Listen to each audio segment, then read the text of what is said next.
Seorang istri yang baru pulang dari umroh mendapati suaminya selingkuh dengan tante glamor demi gaya hidup mewah. Namun ketika pria itu ditinggalkan dan jatuh miskin, ia kembali memohon cinta sang istri. Tapi yang tak ia tahu, karma datang lebih cepat dari doa.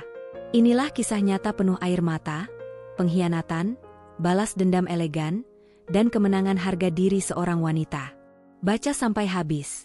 Karena cerita ini akan membuatmu percaya bahwa membuang orang yang salah adalah awal menemukan dirimu yang paling kuat. Langit sore Jakarta tampak keemasan ketika pesawat yang membawa Naila Fadilah mendarat di Bandara Soekarno-Hatta. Matanya berkaca-kaca. Bukan karena lelah setelah penerbangan dari Madinah, tetapi karena hatinya masih penuh oleh rasa syukur dan ketenangan yang ia dapatkan selama umrah. Perjalanan spiritual itu telah membuka banyak ruang dalam jiwanya. Ia merasa lebih dekat dengan Sang Pencipta, lebih yakin pada jalan hidup, dan lebih mencintai lelaki yang telah menemaninya 5 tahun terakhir. Suaminya, Raihan Dirgantara. Di dalam mobil taksi menuju rumah, Naila membuka ponselnya setelah sekian hari dalam mode pesawat. Puluhan pesan masuk dari sahabatnya, Tari, dari grup kantor, dan tentu saja dari Raihan, atau setidaknya itu yang ia harapkan. Tapi tidak ada. Tidak satu pun pesan dari Raihan selama ia berada di Tanah Suci. Naila mencoba menenangkan dirinya. Mungkin Raihan sedang sibuk. Mungkin dia sengaja membiarkanku fokus ibadah. Tapi rasa aneh itu mulai mencuat. Apalagi saat ia mengingat bahwa sebelum keberangkatannya, Raihan mulai sering pulang larut malam dengan alasan lembur, sering membawa ponsel ke kamar mandi, dan jarang menyentuhnya seperti dulu. Setibanya di rumah, ia membuka pintu dengan harapan suaminya akan menyambutnya dengan pelukan hangat dan senyuman seperti biasanya. Namun yang menyambutnya hanya dinginnya udara dari pendingin ruangan yang masih menyala. Rumah itu rapi, tapi terlalu sepi. Seperti tak berpenghuni. "Raihan?" panggil Naila sambil menaruh koper di sisi ruang tamu. Tak ada jawaban. Ia berjalan ke kamar, dan di sanalah Raihan duduk, di pojok tempat tidur, memandangi layar ponselnya dengan serius. Bahkan tak menoleh saat mendengar langkah kaki Naila. "Hai, aku pulang," ucap Naila pelan, sedikit ragu. Raihan mengangkat wajahnya. Matanya tak bersinar seperti biasanya. Tidak ada ekspresi senang, tidak ada pelukan, tidak juga ciuman kening seperti yang selalu ia lakukan setiap Naila datang dari luar kota. "Oh, iya. Welcome home," jawabnya pendek. Lalu kembali memandangi ponselnya. Hati Naila terasa ditusuk. Ia berusaha mengabaikan getaran aneh di dada, mencoba bersikap wajar. "Umrohku lancar. Alhamdulillah.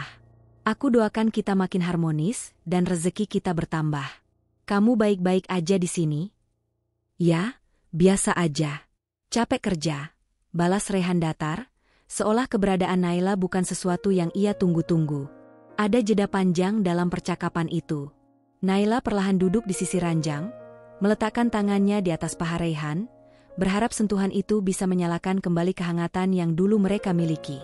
Namun Raihan hanya menyingkirkan tangannya dengan halus, tapi jelas.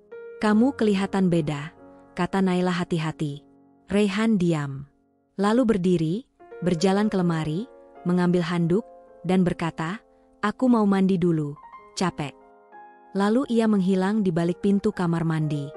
Naila duduk sendiri di ranjang, menggenggam tas kecil berisi oleh-oleh dari Makkah, sebuah sajadah baru yang ia beli khusus untuk Raihan, botol kecil air zam-zam, dan sebungkus kurma ajwa yang katanya bisa menguatkan jiwa. Tapi kini semua itu terasa tidak penting. Karena tatapan mata Raihan saat menyambutnya terasa asing.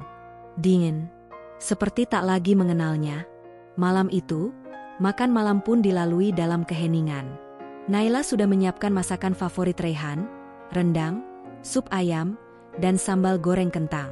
Tapi suaminya hanya makan sedikit, lalu kembali tenggelam dalam layar ponsel, membalas pesan-pesan dengan senyum tipis yang tidak pernah ia tunjukkan pada Naila sejak sore tadi. Ada rasa ngilu yang mulai tumbuh di hati Naila. Sebuah firasat buruk, namun ia belum tahu apa bentuknya. Ia menatap wajah Raihan lama-lama. Lelaki itu tampan, berkarisma, dan dulu begitu hangat. Tapi kini ia seperti orang lain. Bukan lagi Raihan yang dulu merayunya dengan puisi, yang mengusap rambutnya saat Naila sakit, atau yang mencium tangannya penuh hormat sebelum berangkat kerja. "Aku titip doa di Ka'bah untuk kita," Naila akhirnya berkata, memecah keheningan. "Oh ya?" jawab Rehan acuh. "Semoga dikabulkan, ya." Lalu ia berdiri dan masuk ke kamar tanpa banyak bicara. Malam itu Naila tidak bisa tidur. Suaminya tidur membelakanginya, tak bicara sepatah kata pun. Ia hanya bisa memandangi langit-langit kamar, menahan air mata yang terus menggantung.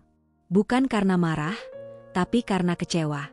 Karena entah kenapa, cinta yang ia bawa dari tanah suci seolah tak punya tempat lagi di hati suaminya. Apakah waktu 3 minggu benar-benar cukup untuk mengubah seseorang? Atau, apakah Rehan sudah berubah bahkan sebelum ia berangkat? Naila mencoba mengusir semua pikiran buruk itu. Ia berdoa dalam hati, semoga besok lebih baik. Semoga ini hanya kelelahan. Mungkin Rehan sedang stres. Mungkin ia hanya butuh waktu. Namun jauh di dalam hatinya, ada sesuatu yang mulai pecah. Sebuah kepingan kecil dari kepercayaan yang selama ini ia jaga.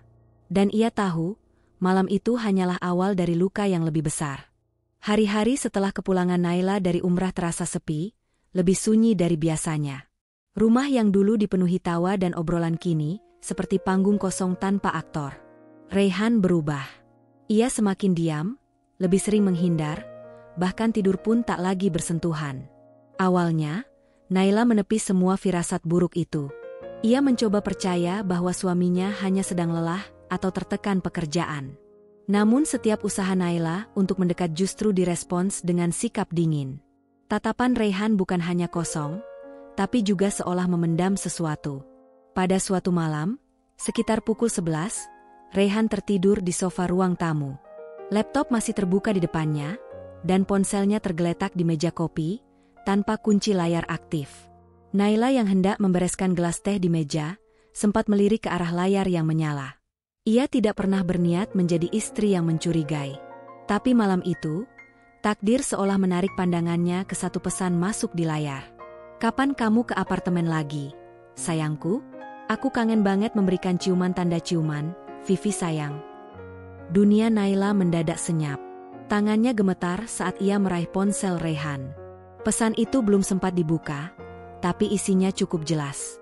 Dengan hati berdebar, ia membuka riwayat percakapan. Jantungnya seperti diremas-remas saat matanya menyusuri baris demi baris kata mesra.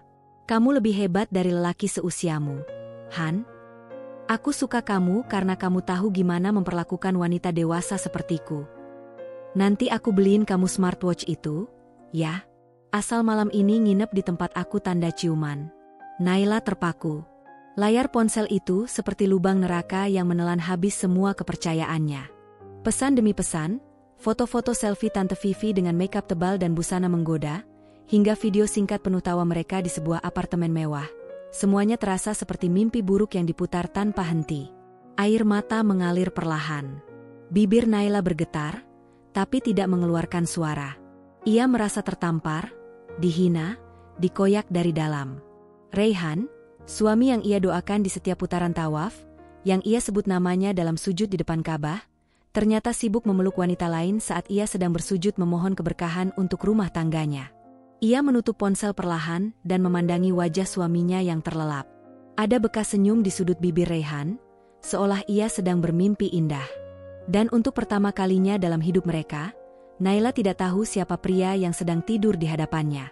Keesokan harinya, Naila tak langsung bicara. Ia memilih diam, tapi dalam diam itu ia mulai menyelidiki. Ia membuka jejak-jejak digital Rehan. Email, aplikasi e-wallet yang tersambung di laptop Rehan, bahkan histori lokasi dari aplikasi Maps. Dan semuanya membuktikan satu hal, Rehan telah berselingkuh selama Naila menjalankan ibadah umrah. Setidaknya 2 kali seminggu Rehan menghabiskan malam di sebuah apartemen di kawasan SCBD. Ia sering menerima transfer dari akun atas nama Vea Amanda, nominalnya tidak kecil. Bahkan dalam satu transaksi, ada bukti Rehan membeli jam tangan mewah senilai belasan juta, bukan untuk Naila, tapi untuk dirinya sendiri, sebagai hadiah dari Tante Vivi. Naila terduduk di kursi kerja Rehan, tubuhnya lunglai seperti tak bertulang.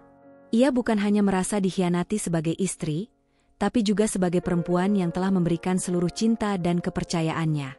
Malamnya, Naila memberanikan diri bicara.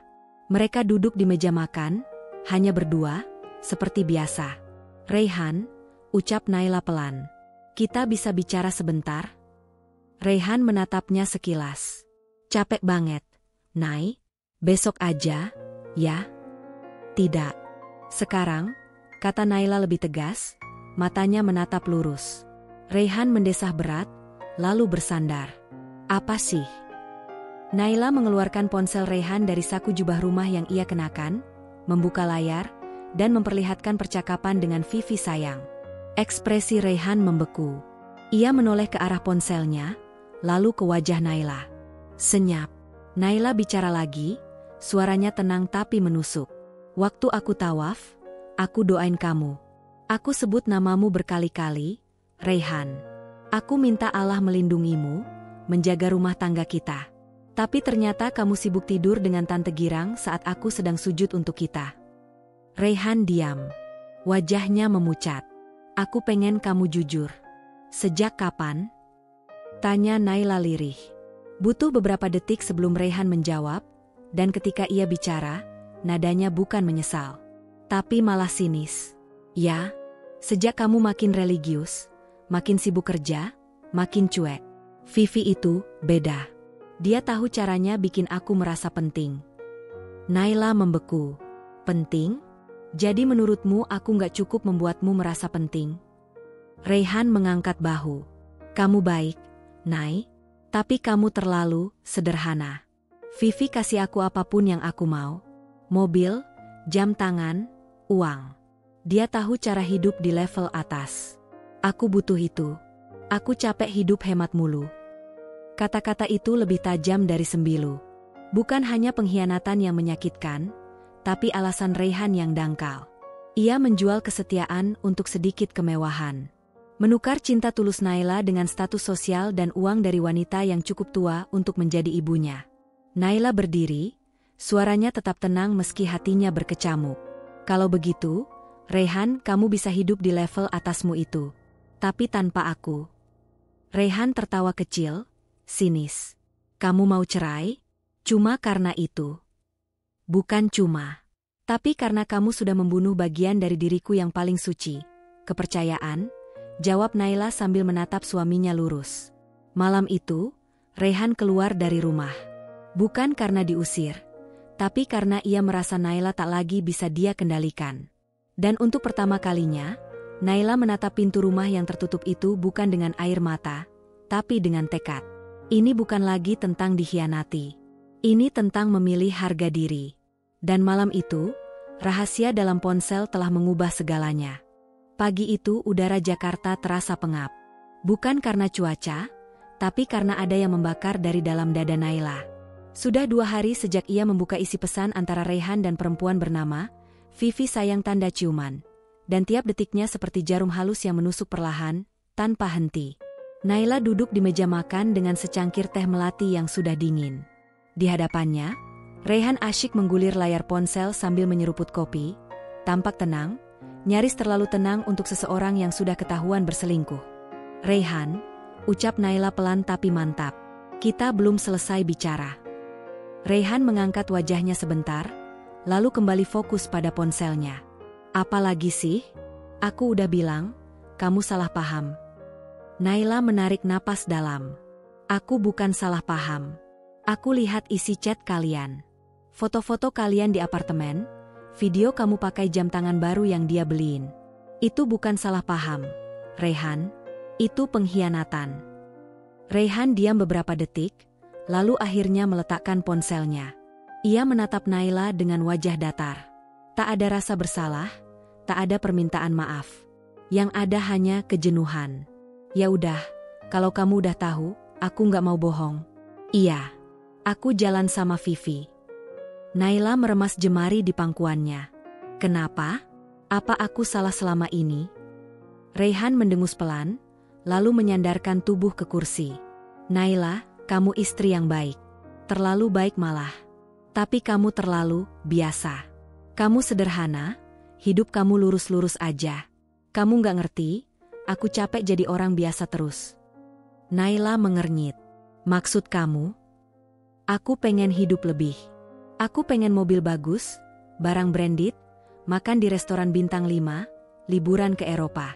Dan Vivi, dia bisa kasih itu semua. Dia tahu dunia yang aku mau. Dia ngerti cara hidup mapan. Naila menatap suaminya tak percaya. Jadi, kamu meninggalkan aku karena aku gak cukup kaya. Rehan mengangguk tanpa ragu. Kamu gak salah. Tapi kamu juga gak cukup. Maaf, Nay, tapi aku bosan hidup dengan perempuan yang mikirin diskon tiap belanja, yang lebih suka masak di rumah daripada makan di luar, yang sibuk nabung buat masa depan tapi lupa nikmatin hidup. Dan kamu memilih tante berumur 50 tahun yang membelikanku suami dengan tas dan jam tangan. Jangan bilang dia tante seolah kamu lebih baik, ujar Rehan ketus. Vivi jauh lebih percaya diri dari kamu. Dia gak malu pakai baju bagus, dia tahu cara bawa diri. Dan dia bisa bikin aku ngerasa jadi laki-laki sejati. Kamu cuma bisa nasehatin aku soal doa, sabar, rezeki halal. Aku butuh lebih dari itu, Nay. Ucapan Rehan seperti cambukan cambuk berduri. Naila mematung. Untuk sesaat, dia bahkan tak bisa bernapas. Bukan hanya karena dikhianati, tapi karena orang yang ia cintai justru merendahkannya dengan begitu terang. Jadi, semua janji kamu dulu? Naila bertanya pelan, nyaris berbisik. Tentang membangun rumah tangga sederhana, saling menguatkan, saling percaya, itu semua omong kosong. Rehan mengangkat bahu. Itu dulu. Sekarang aku sadar, hidup sederhana itu cuma cocok buat orang yang gak punya pilihan. Aku punya pilihan. Naila berdiri, matanya mulai berkaca-kaca. Tapi ia menahannya. Ia menolak membiarkan air mata jatuh di hadapan lelaki yang bahkan tak layak mendapatkannya lagi. Kalau begitu, Rehan, kamu pilih saja hidupmu itu. Bersama Vivi dan kemewahan yang dia tawarkan. Karena yang kamu cari bukan istri, tapi majikan yang bisa membelikanmu mainan baru. Rehan tertawa kecil, seolah Naila hanya perempuan yang terlalu dramatis. Kamu ngomong kayak gitu karena cemburu. Kamu kalah, Nay. Wajah kamu boleh cantik, tapi hidup kamu terlalu polos. Dunia ini bukan tentang siapa yang paling suci, tapi siapa yang paling pintar cari peluang. Naila menatap suaminya, kali ini tanpa cinta, tanpa luka. Yang tersisa hanya kekecewaan yang tak bisa diukur. Aku tidak kalah, Rehan. Aku menang karena aku tidak menjual harga diriku.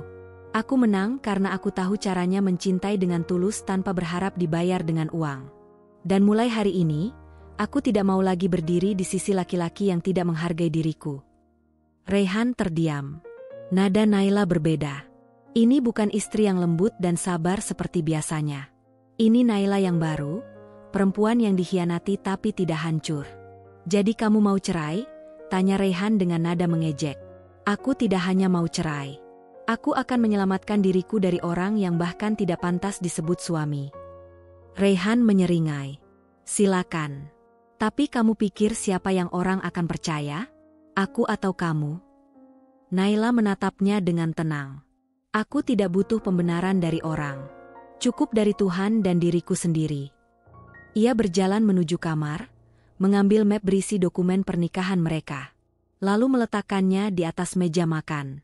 Besok aku akan ke pengadilan agama. Kau bebas memilih hidupmu. Tapi aku tidak akan jadi bagian darinya lagi. Dan saat Naila melangkah pergi ke kamarnya, Rehan tetap duduk di kursinya, diam. Mungkin tidak menyadari bahwa apa yang baru saja ia buang, adalah satu-satunya cinta yang benar-benar tulus dalam hidupnya. Tapi Naila tahu. Ia tahu luka ini akan membekas. Tapi ia juga tahu, dari luka yang dalamlah kekuatan baru akan tumbuh. Dan malam itu, untuk pertama kalinya, Naila benar-benar membebaskan dirinya. Pagi itu, langit Jakarta diselimuti awan kelabu. Hujan turun pelan, membasahi jendela kaca apartemen kecil yang selama ini menjadi tempat Naila dan Rehan menata mimpi. Tapi hari itu, tidak ada lagi mimpi yang tersisa. Yang ada hanya tumpukan luka yang perlahan ingin dikubur Naila bersama hujan yang turun. Di meja kerja kecilnya, Naila menatap selembar surat gugatan cerai. Tinta tanda tangannya masih basah. Tangannya gemetar saat menulisnya, tapi hatinya mantap. Sakit, ya? Tapi ia lebih takut kehilangan harga diri daripada kehilangan status sebagai istri Raihan. Ia menarik napas panjang. Sekilas, pikirannya melayang ke momen-momen awal pernikahan mereka. Ingatan saat Raihan memakaikan cincin di jarinya, janji-janji manis tentang rumah tangga yang sakinah, mawadah, warahmah. Semua itu kini hanya tinggal puing-puing kenangan yang menyesakkan. Suara notifikasi ponsel memecah lamunan Naila. "Tari hati, aku di bawah, naik sekarang ya. Kita berangkat bareng ke pengadilan." Naila mengetik balasan singkat. "Iya, bentar ya." Tari, sahabat sejatinya sejak kuliah. Orang pertama yang tahu segalanya setelah Naila menemukan pengkhianatan Raihan. Satu-satunya yang tidak menghakimi, tidak berkata, sabar, dengan kosong. Tapi justru berdiri tegak di samping Naila saat ia rapuh. Beberapa menit kemudian, mereka duduk berdampingan di kursi taksi menuju Pengadilan Agama Jakarta Selatan. "Udah yakin, Nay?" tanya Tari dengan nada lembut, memecah keheningan. Naila mengangguk pelan, matanya menerawang keluar jendela. "Kalau aku lanjut sama dia, aku kehilangan diriku sendiri. Tapi kalau aku pergi, mungkin aku bisa menemukan kembali siapa aku sebenarnya." Tari menatapnya penuh empati. "Kamu perempuan yang kuat, Nay. Kamu gak layak disandingkan dengan laki-laki yang menjadikan uang dan kemewahan sebagai standar cinta." Naila mengulas senyum tipis. "Tapi kenapa ya, Tari? Meski aku tahu dia mengkhianati aku, mempermalukan aku, bahkan merendahkan aku, tetap saja ada bagian dari hatiku yang menangis." "Karena kamu pernah mencintainya dengan seluruh nafasmu," jawab Tari bijak. "Dan bagian itu gak akan hilang dalam semalam. Tapi dia akan terkubur perlahan." Proses gugatan cerai berlangsung cepat. Tidak ada drama di ruang sidang. Raihan bahkan tidak hadir. Ia hanya mengirim kuasa hukumnya, tanda bahwa Naila memang tak lagi berarti. Tapi anehnya, itu justru memudahkan Naila melepaskan semuanya. Setelah sidang pertama selesai, Naila keluar dari ruang sidang dengan napas berat. Di tangannya, map coklat berisi berkas perceraian terasa lebih berat dari beban hidupnya. Tari langsung menyambutnya di lorong luar. "Gimana?" tanyanya pelan. Naila mengangguk. "Sudah, tinggal tunggu jadwal mediasi. Tapi aku gak akan balik." "Dan kamu gak sendiri," ucap Tari sambil menggenggam tangan Naila. Mereka duduk di bangku taman kecil di depan gedung pengadilan. Hujan sudah reda, tapi udara masih dingin. Di dada Naila, rasa perih dan lega bercampur aduk. Ada kehilangan, tapi juga ada kelegaan yang aneh. Seolah-olah ia baru saja melepaskan duri yang selama ini tertanam dalam diam. "Entah kenapa aku justru merasa tenang," kata Naila pelan, memeluk tubuhnya sendiri. "Dulu aku takut cerai karena merasa gagal. Tapi sekarang, aku sadar bahwa mempertahankan sesuatu yang sudah hancur itu lebih menyakitkan daripada melepaskannya." Tari tersenyum. "Terkadang, Tuhan tidak mencabut sesuatu dari hidup kita untuk menyiksa, tapi untuk menyelamatkan." Kalimat itu menampar halus sisi rapuh Naila. Dan untuk pertama kalinya sejak pengkhianatan itu terbongkar, Naila menangis. Namun bukan tangis lemah. Bukan isak kehilangan. Tapi tangisan pembebasan. Air mata yang selama ini ia tahan, akhirnya menemukan jalan keluar. Dan seperti namanya, air mata yang terkubur, tangisan itu adalah simbol dari luka yang sedang perlahan dikubur untuk selamanya. "Terima kasih ya, Tari," kata Naila sambil menyeka air matanya. Tari mengangguk. "Gak usah bilang makasih. Aku temenin kamu sampai kamu bisa berdiri sendiri. Dan setelah itu, aku mau lihat kamu bersinar." Naila tersenyum. "Insya Allah, aku akan belajar bersinar lagi. Bukan untuk dia, tapi untuk diriku sendiri." Malam itu, Naila menyalakan lampu kamar sendirian. Tidak ada lagi 2 cangkir teh di meja, tidak ada lagi suara Raihan yang mengeluh soal pekerjaan. Sepi. Tapi kali ini, sepi yang tidak mengancam. Sepi yang memberikan ruang untuk menyembuhkan diri. Ia duduk di sajadah, menengadahkan tangan, dan berdoa dengan air mata masih mengalir. "Ya Allah, aku tidak mengerti semua yang kau rencanakan. Tapi aku yakin, tidak ada satupun luka yang sia-sia jika aku berserah kepada MU. Beri aku kekuatan untuk melanjutkan hidup, bukan dengan dendam, tapi dengan keteguhan. Dan saat ia menutup doa itu, senyum kecil muncul di wajah Naila. Ia tahu jalan ini panjang. Tapi setidaknya, ia sudah mengambil langkah pertama, berani memilih diri sendiri. Hari ini mungkin ia menangis. Tapi suatu hari nanti, ia akan tertawa. Dan pada hari itu, Raihan akan sadar bahwa yang ia buang dengan mudah adalah satu-satunya perempuan yang benar-benar mencintainya dengan utuh. Tapi saat itu tiba, Naila tak akan menoleh ke belakang lagi. 3 bulan telah berlalu sejak Naila menggugat cerai Raihan. Waktu terasa lambat tapi juga menyembuhkan. Luka di hatinya belum sepenuhnya sembuh, tapi ia belajar menerima bahwa tidak semua luka harus dihindari, beberapa harus dihadapi, agar bisa dilewati. Sejak perceraian itu, Naila menata hidupnya dengan satu prinsip. Aku tidak akan menjadi korban. Aku akan jadi versi terbaik dari diriku sendiri. Ia bangun lebih pagi dari biasanya, memulai hari dengan tahajud dan tilawah singkat sebelum menyeduh kopi untuk dirinya sendiri. Dulu, ia membuat 2 cangkir. Sekarang, 1 cangkir saja sudah cukup. Sepi, memang, tapi juga damai. Tidak ada suara keluhan, tidak ada energi negatif. Hanya dirinya dan ketenangan. Di kantor, perubahan Naila mulai terlihat jelas. Ia lebih fokus, lebih rapi, dan lebih percaya diri. Presentasinya semakin tajam, hasil kerjanya makin memuaskan. Bahkan Pak Heru, manajer divisinya yang terkenal galak, sampai memanggilnya secara khusus ke ruangannya. Naila, saya perhatikan performa kamu meningkat drastis beberapa bulan terakhir, ucap Pak Heru sambil menyilangkan tangan di meja kerjanya. Saya kagum.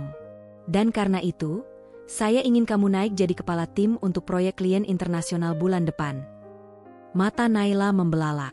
Serius? Pak? Saya? Pak Heru tersenyum kecil. Kamu layak. Kamu punya kemampuan, disiplin, dan sekarang kamu punya ketegasan. Itu modal pemimpin. Naila menggigit bibirnya pelan, menahan haru.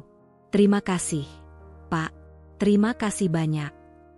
Saat keluar dari ruangan itu, Naila berjalan tegak. Dulu, ia merasa harga dirinya runtuh saat Raihan berkata ia terlalu sederhana. Tapi hari ini, Naila membuktikan bahwa kesederhanaan yang diperjuangkan dengan kerja keras jauh lebih bermartabat daripada kemewahan yang dibeli dengan menjual diri. Rekan-rekan kerjanya mulai melihatnya berbeda. Naila yang dulu kalem dan sering merendah, kini lebih percaya diri dan lugas. Ia tidak berubah menjadi sombong, tidak juga jadi sosok keras. Tapi ia belajar untuk berdiri di atas kakinya sendiri. Dan itu memancar dari cara bicaranya, cara berjalannya, hingga cara ia memandang ke depan. Selalu tegak, tidak lagi menyimpan luka di sudut matanya. Tari, sahabatnya, sering bergurau. Kamu tuh, Nai, udah kayak tokoh utama sinetron yang baru dapat amnesia terus balik jadi CEO. Mereka tertawa, tapi Naila tahu, dalam canda itu ada kebenaran kecil. Ia memang bukan CEO, tapi ia sudah jadi pemimpin atas hidupnya sendiri. Sementara itu, di tempat lain, hidup Raihan berputar ke arah sebaliknya. Setelah resmi bercerai, Raihan langsung pindah ke apartemen milik Tante Vivi, perempuan glamor berusia 48 tahun yang memanjakannya dengan tas, jam tangan, dan mobil mewah. Awalnya, hidup bersama Vivi terasa seperti mimpi.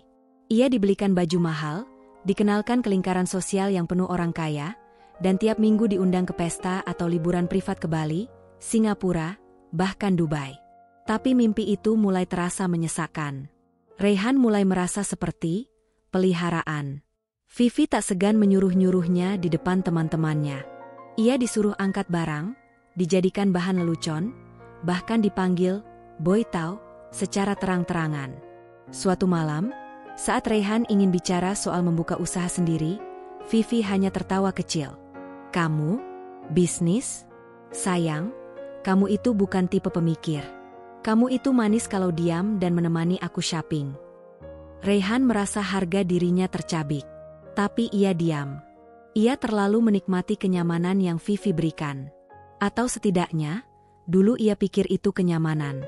Lama-lama, Raihan jadi gelisah. Vivi mulai sering keluar kota tanpa membawanya. Uangnya makin dibatasi. Mobil yang biasa dipakainya, tiba-tiba dialihkan ke keponakan Vivi. Kartu kredit tambahan yang dulu bebas ia gesek, kini diblokir tanpa penjelasan. Dan puncaknya terjadi malam itu. Saat Raihan pulang ke apartemen, ia mendapati koper pakaiannya di luar pintu. Vivi berdiri di ambang pintu, dengan gaun malam dan wajah dingin. "Kita udahan, Ray. Aku bosan. Aku butuh pria yang lebih berkelas. Kamu terlalu pasif. Kamu bukan investasi yang layak." Raihan ternganga. "Tunggu, apa maksud kamu? Kamu gak bisa gitu aja buang aku." "Oh, bisa dong. Kamu bukan suami aku. Kamu cuma selingan yang sekarang kadaluarsa."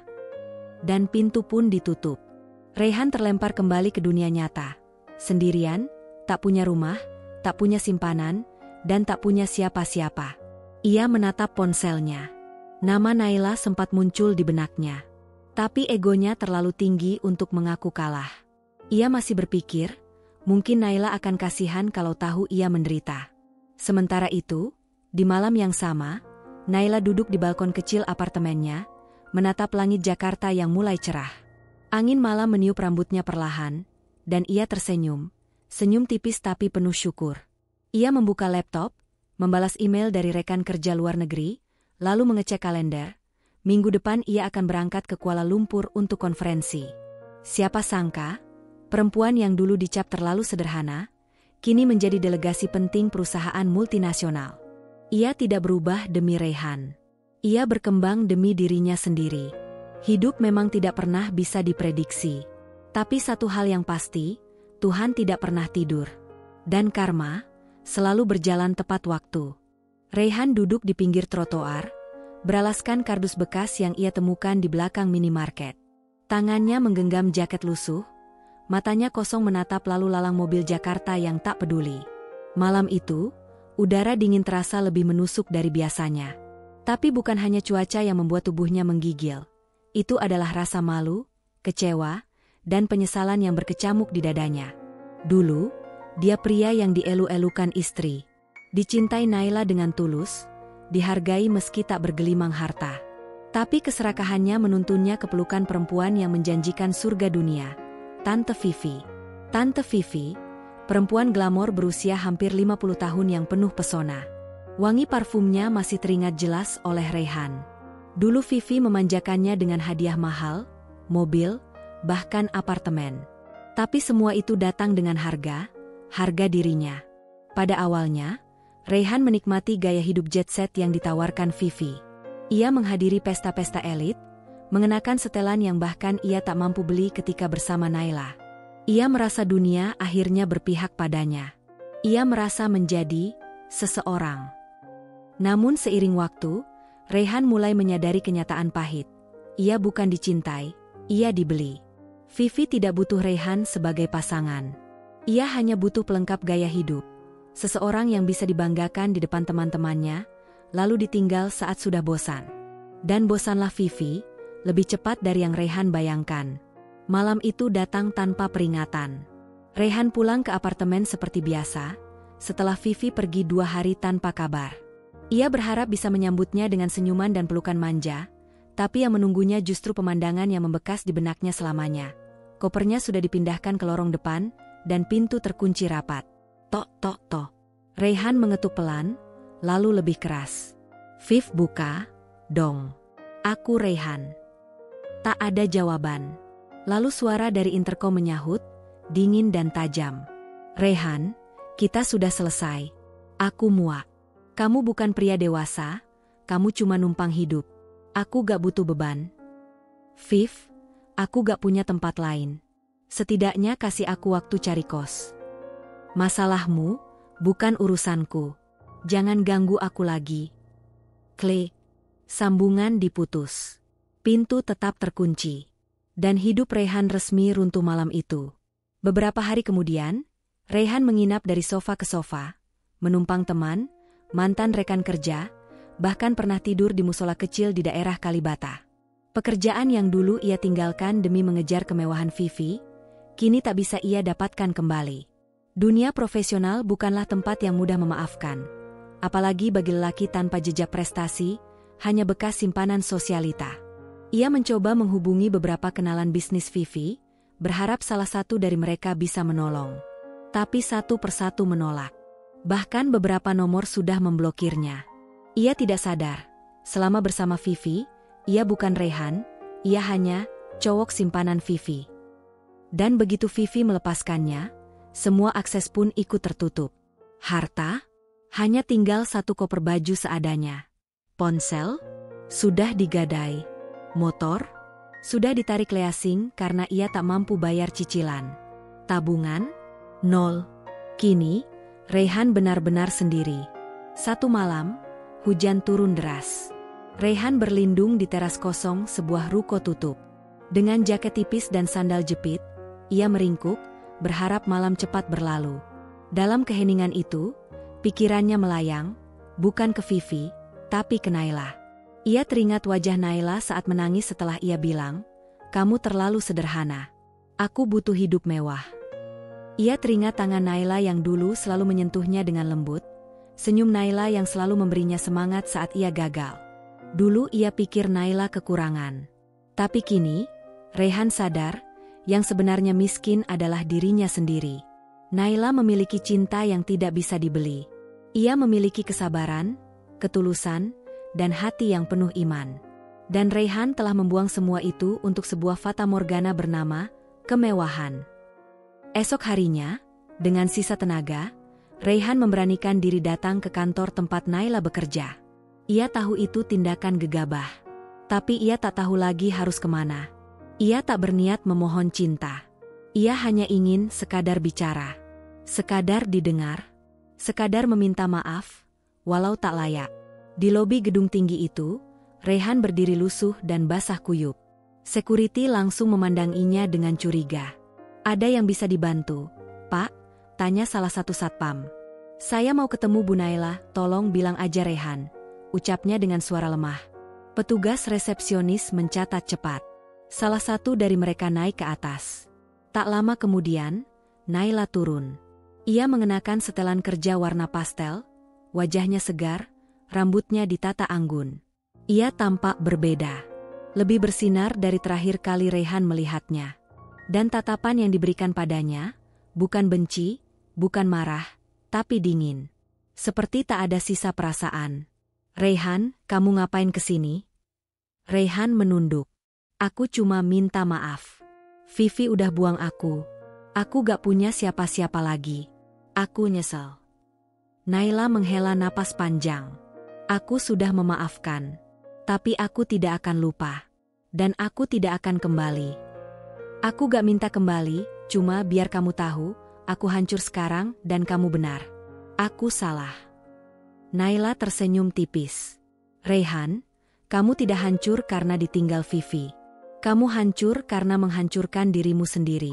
Vivi hanya karma, dan kamu menuai apa yang kamu tanam." Ia memberi isyarat ke satpam. "Tolong bantu Pak Raihan keluar dari gedung ini. Ia bukan tamu saya." Raihan tidak melawan. Ia tahu, semuanya sudah selesai. Dan di antara langkah kaki satpam yang mengantarnya keluar, satu kalimat Naila terngiang terus di telinganya. "Vivi hanyalah alat. Tuhanlah yang membalas." Pagi itu langit Jakarta mendung. Hujan turun gerimis, membasahi jalanan dan kaca jendela kantor tempat Naila bekerja. Ia sedang duduk di meja kerjanya di lantai 6, menyusun laporan akhir bulan sambil menyeruput kopi hitam. Dalam benaknya, tak ada hal lain selain fokus pada pekerjaannya. Hidupnya kini tenang, tertata, dan damai, tanpa drama, tanpa luka lama. Namun, kedamaian itu mendadak terusik ketika Mbak Dinda, resepsionis kantor, menelepon ke ruangannya. "Bu Naila, maaf mengganggu. Ada yang bernama Raihan. Dia bilang suami ibu, ingin bicara sebentar." Darah Naila seolah berhenti mengalir.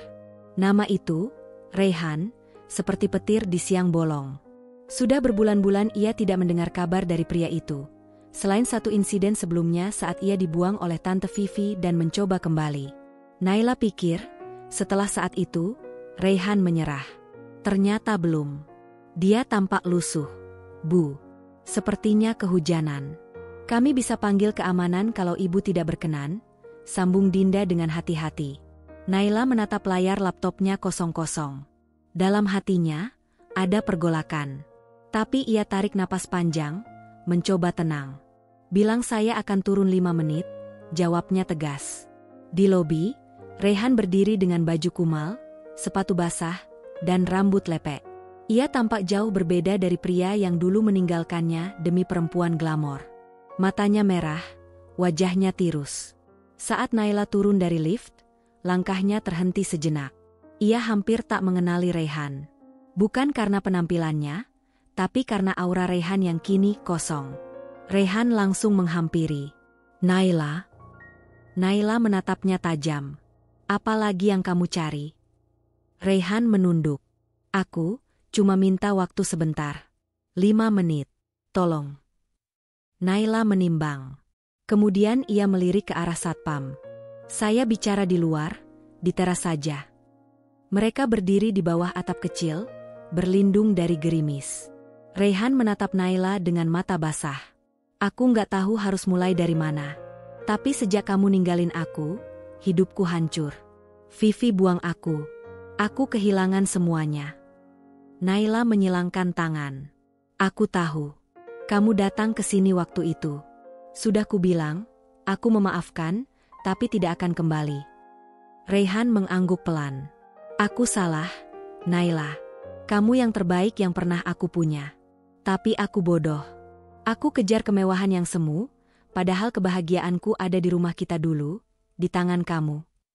Matanya berkaca-kaca. Kamu yang selalu sabar, selalu dukung aku walau aku belum punya apa-apa. Kamu salat malam doain aku ingat semua. Dan aku hancur sekarang. Aku nggak minta kamu balikan. Aku cuma pengen minta maaf. Setulus-tulusnya. Suara Rehan bergetar. Tubuhnya ikut berguncang. Ia menangis. Di depan mantan istrinya. Di tempat umum. Tanpa malu. Tapi Naila hanya menatapnya. Bukan dengan benci, bukan dengan iba. Tapi dengan mata seorang perempuan yang sudah selesai. Kamu tahu, Rehan, katanya pelan, waktu kamu tinggalkan aku merasa seperti bukan siapa-siapa.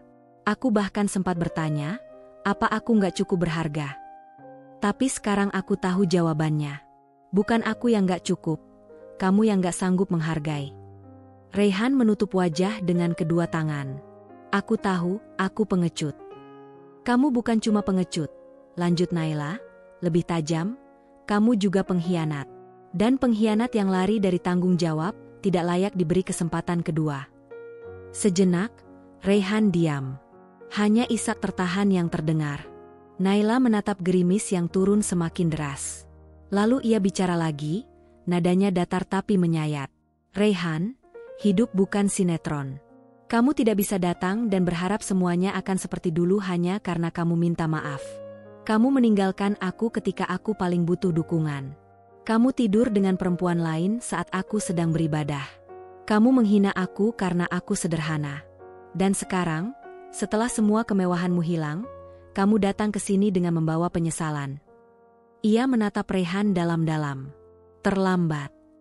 Rehan jatuh terduduk di lantai teras, bersimpuh dalam hujan. Aku gak bisa hidup kayak gini terus. Naila, aku gak punya siapa-siapa. Naila menggenggam payung yang tadi dibawakan satpam, lalu berdiri hendak pergi. Ia berkata, tanpa menoleh. Kamu gak punya siapa-siapa, karena kamu buang semua yang tulus demi sesuatu yang palsu. Langkah kakinya tegas meninggalkan Rehan. Payung terbuka di atas kepalanya, melindungi tubuhnya dari hujan. Tapi Rehan, ia tetap duduk di lantai yang dingin, diguyur gerimis, menggigil dalam tubuh dan hati yang kosong. Di dalam lift, Naila berdiri sendiri. Tangannya sedikit gemetar, bukan karena ragu, tapi karena getaran emosional yang ia tekan kuat-kuat. Ketika pintu tertutup, satu helai air mata jatuh juga di pipinya. Tapi ia tidak menangis karena ingin kembali. Ia menangis karena hari ini, ia akhirnya benar-benar merelakan. Hujan telah reda. Langit Jakarta masih kelabu, menyisakan genangan air di sepanjang trotoar dan aroma tanah basah yang naik ke udara. Tapi hati Rehan jauh lebih kelabu dari langit manapun. Ia berdiri kembali dengan susah payah, masih di bawah teras kantor tempat Naila bekerja. Tubuhnya menggigil, bukan karena dingin, tetapi karena kebenaran yang tak bisa lagi ia tolak. Naila sudah berubah, dan pintu itu tidak akan pernah terbuka lagi untuknya. Naila berdiri tegak di hadapannya, elegan dalam setelan kerjanya yang rapi, dengan wajah tanpa celah, tak tersentuh air mata. Tapi sorot matanya menusuk lebih tajam dari sembilu. Bukan karena marah, bukan karena benci, tapi karena ketegasan yang datang dari luka yang sudah sembuh. "Raihan," katanya perlahan, "kamu tahu kenapa kamu kehilangan aku?" Raihan diam, matanya mencari harapan di wajah perempuan yang dulu ia campakan. "Kamu kehilangan aku," lanjut Naila, suaranya tenang namun mengandung ledakan emosi yang tertahan, "bukan karena kamu memilih dia, tapi karena kamu tidak pernah menghargai aku." Raihan membuka mulut, ingin membela diri, tapi tak ada kata yang cukup kuat. Semua sudah terlalu hancur untuk disusun kembali. "Aku mencintaimu sepenuh hati," kata Naila. "Aku tidak pernah minta kamu jadi kaya. Aku tidak pernah menuntut apapun selain kesetiaan. Tapi kamu memilih meninggalkanku, di saat aku baru pulang dari ibadah, dengan hati bersih dan penuh cinta." Suara Naila mulai bergetar, tapi ia tidak menangis. Ia sudah terlalu kuat untuk itu. "Kamu tidur dengan perempuan lain saat aku berdoa untuk keselamatanmu. Kamu hina aku karena aku gak sekaya Vivi. Kamu bilang aku terlalu sederhana, padahal yang sederhana itu hati kamu. Kosong." Raihan akhirnya berbicara, suaranya pelan dan serak. "Aku bodoh, Naila. Tapi aku manusia. Aku salah. Aku nyesel. Aku cuma pengen kesempatan buat jadi lebih baik. Kalau kamu gak mau balikan, gak apa-apa. Tapi jangan buang aku kayak sampah." Naila memejamkan mata sebentar, menenangkan gejolak dalam dadanya. Ketika membuka mata, tatapannya tegas dan tak tergoyahkan. "Maaf, Raihan. Tapi kamu bukan lagi bagian dari hidupku. Aku sudah selesai, dan aku tidak akan mundur ke masa lalu yang penuh luka." Lalu ia menoleh ke arah meja resepsionis dan mengangkat tangannya, memberi isyarat. "Bayu," panggilnya lantang. Dari balik pintu kaca, seorang pria berseragam satpam berjalan cepat ke arah mereka. Tubuhnya tegap, wajahnya tenang, tapi penuh kewaspadaan. Namanya Bayu, salah satu satpam kantor yang sudah cukup lama mengenal Naila. Ia tahu siapa Raihan, dan tahu juga bahwa pria itu tidak lagi diizinkan masuk ke lingkungan kerja Naila. Bayu berhenti di samping Naila, dan menatap Raihan dengan sopan tapi tegas. "Permisi, Pak Raihan. Saya mohon dengan hormat, silakan meninggalkan area ini. Ini gedung kantor, dan kami tidak bisa mengizinkan aktivitas personal yang mengganggu." Raihan memandang Bayu, lalu kembali menatap Naila. "Jadi, kamu benar-benar gak akan buka pintu itu lagi?" Naila menggeleng pelan. "Tidak, Raihan. Tidak ada jalan pulang untuk orang yang dengan sadar membakar rumahnya sendiri." Kalimat itu menampar Raihan lebih keras dari pukulan apapun. Bayu memberi isyarat lembut. "Ayo, Pak. Saya antar sampai pintu depan." Raihan tidak melawan. Ia hanya berdiri terpaku beberapa detik sebelum akhirnya mengikuti Bayu. Langkahnya berat, seperti seluruh dunia menindih pundaknya. Naila tidak melihat ke belakang. Dia kembali melangkah ke dalam gedung dengan langkah tenang. Setiap langkahnya adalah simbol kemenangan. Ia tidak lagi dipenjara oleh cinta yang salah. Ia telah memilih dirinya sendiri, dan itu adalah pilihan terbaik yang pernah ia buat. Di meja kerjanya, Naila duduk diam beberapa saat. Rekan-rekan kantor mengamati dari jauh, tidak ada yang berani bertanya. Hanya Tari, sahabat sejatinya, yang datang pelan-pelan dan duduk di sampingnya. "Kamu oke?" bisik Tari lembut. Naila mengangguk. "Aku pikir aku bakal gemetar tadi. Tapi ternyata enggak." Tari tersenyum. "Karena kamu sudah sembuh. Kamu kuat, Naila." Naila menatap jendela yang menghadap langit abu-abu. "Dulu aku pikir memaafkan itu sulit. Ternyata, yang paling sulit adalah melepaskan rasa ingin dimengerti oleh orang yang gak akan pernah paham. Tapi sekarang, aku gak lagi nunggu pengakuan dia. Aku gak lagi nyari balasan. Aku hanya ingin hidupku tenang." Tari menggenggam tangannya. "Dan kamu pantas untuk itu." Di luar gedung, Raihan berdiri di trotoar, menatap pintu yang baru saja ia lewati, pintu yang kini tertutup rapat dan tidak akan pernah terbuka lagi untuknya. Ia menyeka wajahnya dengan tangan kotor. Hatinya lebih hancur dari sebelumnya. Bukan hanya karena kehilangan Naila, tapi karena ia tahu, ia pantas kehilangan segalanya. Vivi telah meninggalkannya. Pekerjaannya hilang. Dan Naila, satu-satunya cahaya dalam hidupnya, telah memadamkan lilin itu dengan alasan yang sangat sah. Ia tidak pernah layak. Langit mendung kembali menangis. Tapi kali ini, Raihan tidak berlari mencari tempat berteduh. Ia berjalan perlahan, membiarkan gerimis jatuh di kepalanya. Karena untuk pria seperti Raihan, tidak semua luka pantas mendapat pelukan. Dan tidak semua pintu layak diketuk kembali setelah dikhianati. Langit telah cerah. Sisa gerimis tadi pagi hanya meninggalkan kilauan kecil di kaca-kaca jendela dan percikan air di aspal. Tapi di lobi kantor tempat Naila bekerja, semua terasa tegang beberapa saat lalu. Pegawai yang tadinya lalu lalang kini mulai berbisik-bisik tentang satu hal yang baru saja mereka saksikan. Seorang pria lusuh diusir secara sopan namun tegas dari gedung oleh Satpam atas perintah mantan istrinya. Semua orang tahu siapa pria itu. Raihan, mantan suami Naila yang dulu sering datang menjemputnya saat jam makan siang, sebelum semuanya berubah. Dan semua juga tahu, Naila tidak lagi sama. Di ruangannya, Naila duduk sambil memandang keluar jendela. Wajahnya tenang, tapi dalam hatinya bergemuruh, bukan karena emosi, tapi karena rasa lega. Untuk pertama kalinya sejak luka itu terjadi, ia benar-benar merasa bebas. Bukan karena Raihan meminta maaf. Bukan karena ia berhasil mengusir mantan suaminya. Tapi karena ia akhirnya bisa memilih dirinya sendiri tanpa rasa bersalah. Selama ini, Naila tumbuh dalam didikan yang menekankan kesetiaan, ketaatan, dan pengorbanan. Ia percaya bahwa cinta sejati berarti bertahan dalam segala situasi. Tapi setelah semua pengkhianatan itu, ia sadar, bertahan tidak selalu berarti kuat. Kadang yang lebih kuat adalah melepaskan. Teleponnya berdering. Tari menelepon dari ruang HR di lantai bawah. "Hebat kamu, Nai." Suara Tari terdengar ceria tapi haru. "Semua orang di sini bilang kamu luar biasa." Naila tersenyum kecil. "Aku nggak pengin dianggap luar biasa. Aku cuma pengin tenang." Tari terdiam sejenak. "Tapi Nai, apa kamu sadar? Hari ini kamu ngajarin semua perempuan di kantor ini, bahwa harga diri lebih penting dari romansa basi." Naila tidak menjawab, tapi air matanya menetes diam-diam. Bukan karena sedih, tapi karena bahagia. Karena ia akhirnya bisa berdiri untuk dirinya sendiri, tanpa merasa harus memohon dicintai.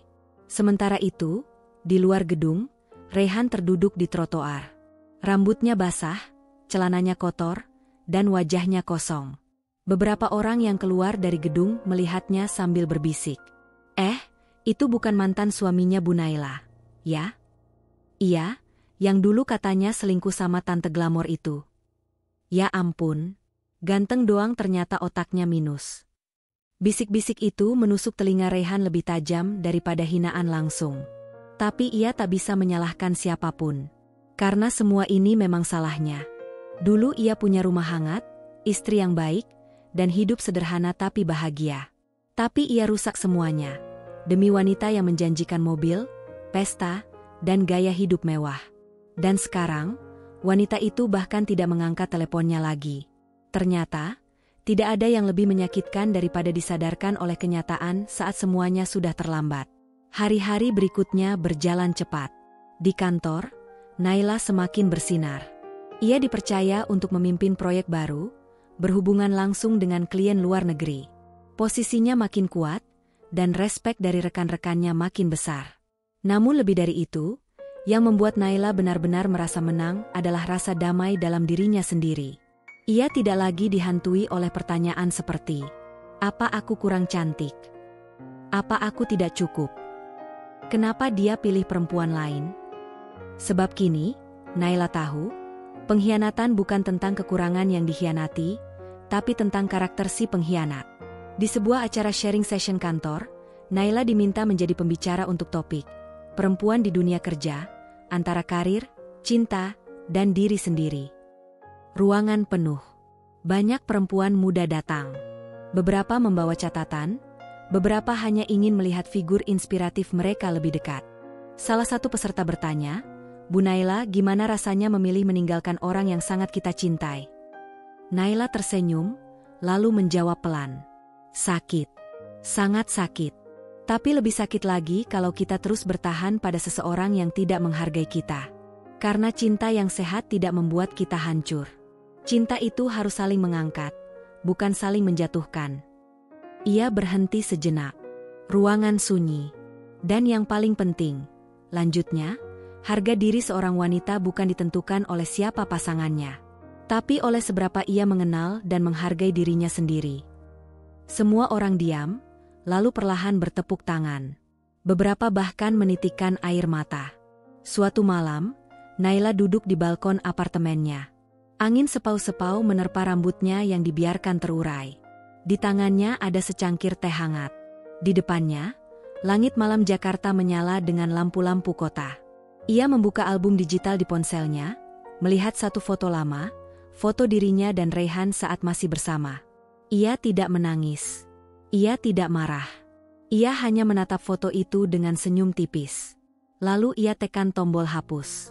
Foto itu hilang. Begitu pula beban dalam hatinya. Karena ia tahu, perjalanan hidupnya belum selesai. Tapi yang pasti, ia tidak akan pernah mengizinkan siapapun lagi untuk menukar harga dirinya dengan janji palsu atau cinta setengah hati. Naila tahu siapa dirinya sekarang. Dan itu adalah kemenangan yang tidak bisa dicuri siapapun, bahkan oleh cinta yang pernah ia percayai sepenuh hati. Malam itu sunyi. Hanya suara detak jam dinding yang terdengar pelan di apartemen Naila. Kota Jakarta tetap benderang dengan gemerlap lampu dan hiruk pikuknya, tapi di dalam ruang tamunya yang sederhana dan hangat, Naila duduk sendiri, ditemani secangkir teh melati dan sebuah buku doa yang mulai usang di genggamannya. Di antara lembar-lembar lusuh buku itu, ada catatan kecil yang dulu ia tulis dengan penuh harap. "Ya Allah, jagalah suamiku. Jauhkan dia dari godaan. Limpahkan berkah dalam rumah tangga kami." Sebuah doa yang ia lantunkan berulang-ulang selama di Tanah Suci. Sebuah harapan yang kini hanya tinggal kenangan pahit. Namun malam ini, Naila tidak menangis saat membacanya. Tidak ada lagi sesak di dadanya. Tidak ada dendam. Hanya ketenangan. Doa itu memang tak pernah terbalas. Tapi bukan berarti hidupnya hancur. Ia menatap tulisan tangannya yang dulu gemetar saat menulisnya, lalu menutup buku itu perlahan. Bukan karena ia kecewa, tapi karena ia sadar. Beberapa doa tidak dijawab karena Tuhan sedang menyelamatkannya dari sesuatu yang jauh lebih buruk. Beberapa bulan telah berlalu sejak peristiwa Raihan datang ke kantornya dan diusir dengan sopan tapi tegas. Sejak saat itu, tidak ada lagi kabar darinya. Tidak ada telepon. Tidak ada pesan. Tidak ada usaha lagi untuk kembali. Dan Naila pun tidak mencarinya. Ia memilih untuk mengakhiri lembar itu dengan damai. Tidak menggantung harapan. Tidak pula membawa benci. Banyak orang berkata, "Maafkanlah agar kamu bisa tenang." Tapi Naila belajar satu hal yang lebih dalam. Kadang kita tidak perlu menunggu orang itu meminta maaf untuk memaafkannya. Karena ketenangan bukan datang dari mereka, tapi dari diri sendiri. Dari keberanian untuk mengatakan, "Aku layak bahagia," tanpa harus menunggu penyesalan dari orang lain. Di kantor, Naila semakin disegani. Ia kini bukan hanya seorang manajer proyek yang berhasil menyelesaikan kerja besar untuk klien asing, tapi juga menjadi mentor informal bagi banyak karyawan perempuan muda. Mereka sering datang ke ruangannya diam-diam, curhat, meminta nasihat, atau hanya sekadar mencari kekuatan dari seorang sosok yang kini mereka anggap inspiratif. "Bu Naila, gimana caranya bisa sembuh dari orang yang kita cintai tapi ternyata menghancurkan kita?" tanya seorang staf baru, perempuan muda yang wajahnya menampakkan luka batin yang sama. Naila tersenyum hangat. Ia menatap mata gadis itu dan menjawab lembut, "Jangan sembuh karena ingin membuktikan sesuatu ke dia. Sembuhlah karena kamu berhak bahagia. Berhak hidup tanpa luka yang kamu tidak buat sendiri." Gadis itu meneteskan air mata. Naila memeluknya. Mereka berdua tahu, luka perempuan tidak terlihat, tapi dalam. Namun perempuan juga tahu cara menjahitnya dengan kekuatan yang tak dimiliki siapapun. Suatu sore di akhir pekan, Naila mengunjungi makam ibunya. Ia membawa bunga melati kesukaan almarhumah dan duduk lama di sisi pusara. ditemani suara angin dan burung-burung kecil yang berterbangan di sekitar. Ia bercerita pelan pada ibunya, seolah almarhumah masih bisa mendengarnya. "Bu, sekarang Naila nggak sakit lagi. Udah nggak marah juga." Naila nggak balas dendam, meskipun dulu rasanya ingin. Tapi sekarang Naila paham, diam itu juga bentuk kemenangan. Matanya menerawang. Hatinya hangat. Ia tahu ibunya pasti bangga. Karena anak perempuannya tidak membiarkan luka mengubahnya jadi keras, tapi jadi bijaksana. Di malam-malam sepi, Naila sering duduk di balkon, menatap langit. Ia tidak lagi bertanya, "Kenapa aku?" Ia kini lebih sering berkata, "Terima kasih, Tuhan, karena Engkau menjauhkan aku dari cinta yang salah." Ia sadar, tidak semua hal perlu dijawab. Tidak semua kisah perlu bahagia bersama. Dan tidak semua doa harus dikabulkan. Tapi semua proses, kalau dijalani dengan ikhlas, akan membawa seseorang pada versi terbaik dirinya. Itulah yang terjadi pada Naila. Ia yang dulu mencintai Raihan lebih dari dirinya sendiri, kini telah mencintai dirinya dengan penuh penghargaan. Ia yang dulu bertahan karena takut kehilangan, kini melepaskan karena sadar akan nilai dirinya. Ia yang dulu berdoa agar Raihan setia, kini lebih sering berdoa agar hatinya tetap kuat dan lembut, walau dunia terus berubah. Pada suatu pagi cerah, Naila berjalan keluar dari masjid usai salat duha. Udara pagi masih segar, dan cahaya mentari menembus dedaunan pohon terembesi di halaman masjid. Seorang pria parubaya yang duduk di tangga masjid, menatapnya sambil tersenyum. "Assalamualaikum, Bu Naila," sapa pria itu. Naila mengangguk dan membalas salam dengan ramah. Pria itu adalah Pak Ismail, marbot masjid yang dulu sering melihat Naila datang bersama Raihan. "Udah lama gak lihat ibu kesini," katanya. "Iya, Pak. Sibuk kerja. Tapi sekarang mulai sering datang lagi," jawab Naila. Pak Ismail mengangguk-angguk. Lalu berkata pelan, "Saya doain ibu selalu tenang hatinya. Banyak orang bisa kaya, bisa sukses. Tapi gak semua orang bisa damai." Naila menunduk pelan. Ucapan itu sederhana, tapi mengena. "Terima kasih, Pak. Itu doa yang paling indah," ucapnya. Ia melangkah pergi, dengan langkah ringan dan hati yang penuh syukur. Naila tahu, masa depannya masih panjang. Mungkin akan datang cinta baru. Mungkin tidak. Tapi ia sudah tidak menggantung kebahagiaannya pada status atau keberadaan orang lain. Karena kini ia tahu satu hal.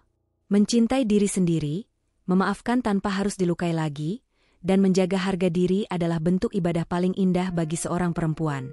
Dan tentang Raihan, ia adalah doa yang tak pernah terbalas. Dan tidak apa-apa. Karena Naila akhirnya paham. Tuhan tidak menjawab doa itu, karena Dia sedang menyiapkan hidup yang lebih baik dari yang Naila minta.